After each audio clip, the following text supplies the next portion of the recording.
Hello friends, hello Kazan, greetings Yoshkarala and Cheboksar. I'm truly glad to warmly welcome everyone to the exciting final stretch of our important transformation program. We have already discussed various important areas of our lives, beginning with the significant spiritual realm. We've thoroughly covered various spheres of relationships, deep emotions, overall health, and we've also discussed important finances. Today we will engage in a discussion about a very important area of focus, our work or professional growth and development opportunities. We all go to work each day. It takes a considerable amount of time, and we invest a great deal of effort and emotion into our tasks. It's through this commitment that we experience personal growth and also earn the income necessary to support and care for our families. Let's discuss this area because it is very important and sensitive. And based on which particular story shall we engage in discussion today? We'll base our discussion on the story of David and Goliath. This story is very well known. Even if you are new to church or attending for the first time, you have likely heard this story. Goliath is a huge giant. David, in contrast, is merely a small shepherd with no experience as a warrior. Yet he bravely confronts this formidable opponent and ultimately triumphs. Then you might say, well, this sounds like a fairy tale. This story rarely happens in life. Today, I want to remind all of us that our God is indeed a powerful God who helps us overcome and defeat the giants we face.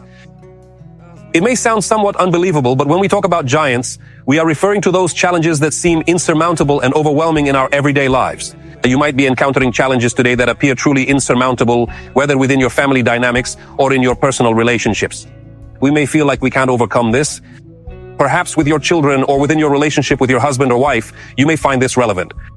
It could be something related to your finances. Perhaps debts may feel insurmountable or significant financial challenges lie ahead in the future. You need to pay an amount and you feel like you'll never be able to manage it.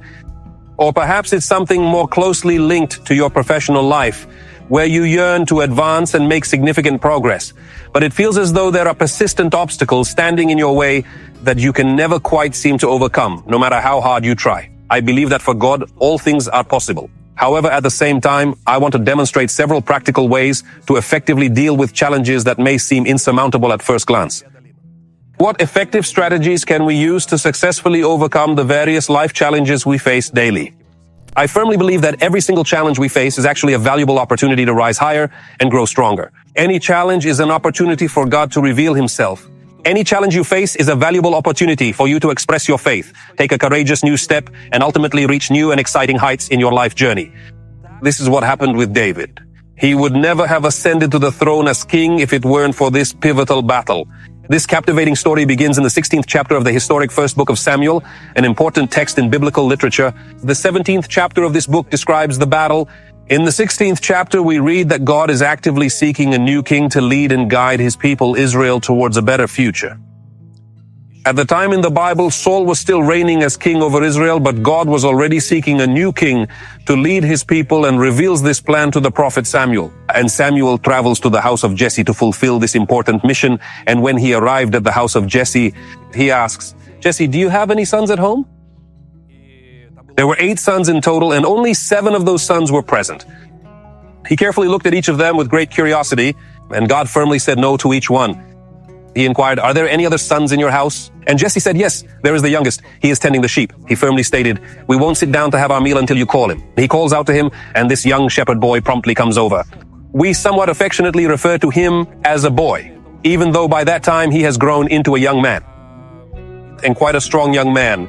We will read later that he has grown strong enough by that time, quite gifted in various ways, diligently developing his many talents, looking good and confident and so on, reflecting his overall progress and positive transformation throughout this period. So this is a person at the beginning of his, let's say, life journey, but he is already quite formed by then. And when he finally arrives at the designated place, the Lord clearly tells Samuel, "This is the man I have specifically chosen for this important role." And he anoints him. This was a significant ritual in ancient Israel for him to officially become king. Just imagine, he is anointed as king at 17. He has been anointed to become the king. And it seems, wow, I am now officially a king. Although another king is still in power, right? I have officially been declared the new king of Israel. What specific events changed for him the very next day? Absolutely nothing. Nothing changed at all. No grand golden chariots came for him, no jubilant fanfares sounded in his honor, and ultimately, nothing significant happened at all. He woke up, and to his surprise, everything felt exactly the same the very next day. Friends, what does this tell us? God has the power to call you and can bless you with unique gifts, talents, and abilities. Anointing signifies that God has graciously bestowed upon us His divine power to fulfill our purpose. I personally believe that everyone who seeks a relationship with God is uniquely gifted by God and is divinely called into His presence and purpose. And each one of us has the ability to do significantly more than we are currently doing now. Within each of us, there lies a unique potential that God has intentionally placed deep within our very beings. There is, if we say yes in this Christian language, anointing that God has given us in the form of gifts, talents, abilities that He wants us to realize to overcome the impossible. Are you with me? In David's life, this is precisely what unfolded as he was divinely anointed by God for his future role. He had a strong calling to pursue his dreams, but it would never be fulfilled if he didn't take the necessary steps to make it happen. One of those significant steps in his journey was the legendary battle with Goliath. And I want you to truly emphasize and reflect on this important phrase for yourself, which I find myself saying very often. In life, it's not solely those who are merely called that truly rise to prominence. It's not only those who are anointed by God. Many people possess immense talent and charisma, and countless individuals are indeed called by God. However, in life, it's ultimately those who actively win and seize opportunities that truly rise above the rest. In life, it is often those who achieve victory that truly rise to greatness. God has called you today to win. When you can truly have a wonderful dream. David dreamed of becoming a king, or rather it was a profound calling to assume the role of a king, and this dream likely emerged. Yes, one day I will become that king. But if he hadn't begun to win competitions right here and right now, he would never have reached that successful point in his life. You possess an incredible dream and a significant calling, yet it is essential to begin achieving victories in your life here and now without delay. You may express, "You can't understand my depression or the difficulty of my situation," but David also found himself in a tough spot in chapter 17. We read about how he thoughtfully brought food to his brothers during their time of need. He was not a king. No one regarded him as a true king. On the contrary, even his brothers thought he was full of himself. So what if someone poured some oil on you? So what does it truly matter if they declared some prophecy over your life? It might simply be an unhinged, delusional old prophet. What did he say to you? Who are you? Then perhaps even within his own family, they treated him in exactly that same dismissive manner. No one saw anything special in him. He brought food to his brothers, and suddenly he heard that this Philistine was mocking the Israelite people, and something rose up in him, and he said, "No, I have to do something about this." Friends, we are all the same way. When we encounter challenges in life, our faith should rise up within us and we should confidently declare, "I can solve this problem. I can do all things through Christ who strengthens me." All things are possible with God.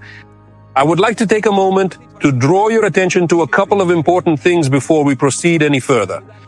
Things that many overlook. While I was diligently studying, I listened attentively to the insightful research of one particular person. Here's what he says. He says, first of all, you really shouldn't view David as someone who was completely incapable of fighting at all.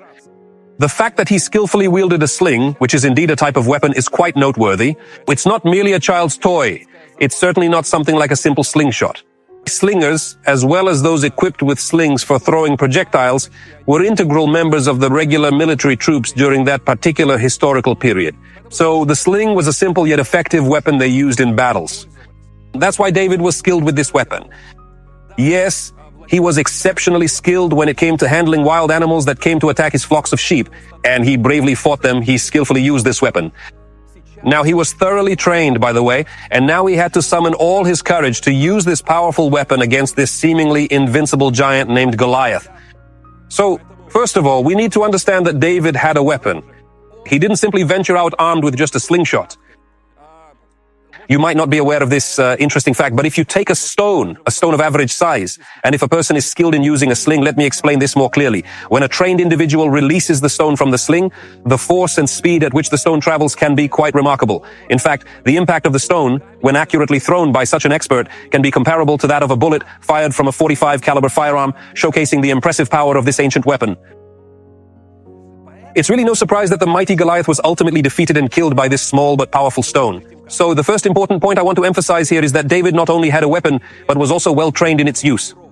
Secondly, when we look at Goliath, he seems invincible on the outside. However, there are several important points that this individual mentioned in the study.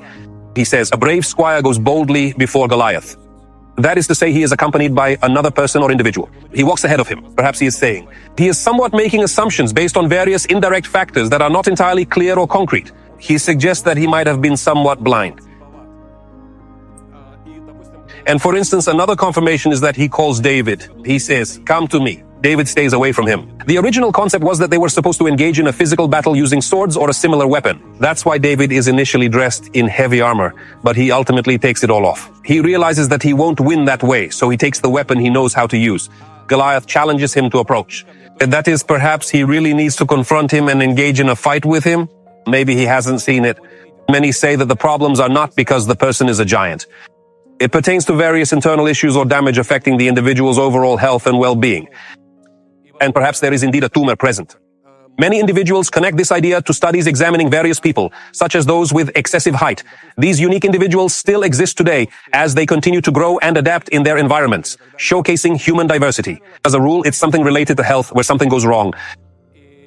And often this specific malfunction, one of the primary reasons highlighted by this researcher, is that there is a tumor exerting pressure on the optic nerve, which can lead to significant vision problems. And that's precisely why the individual begins to see worse over time. They appear to be quite enormous, yet they also possess flaws.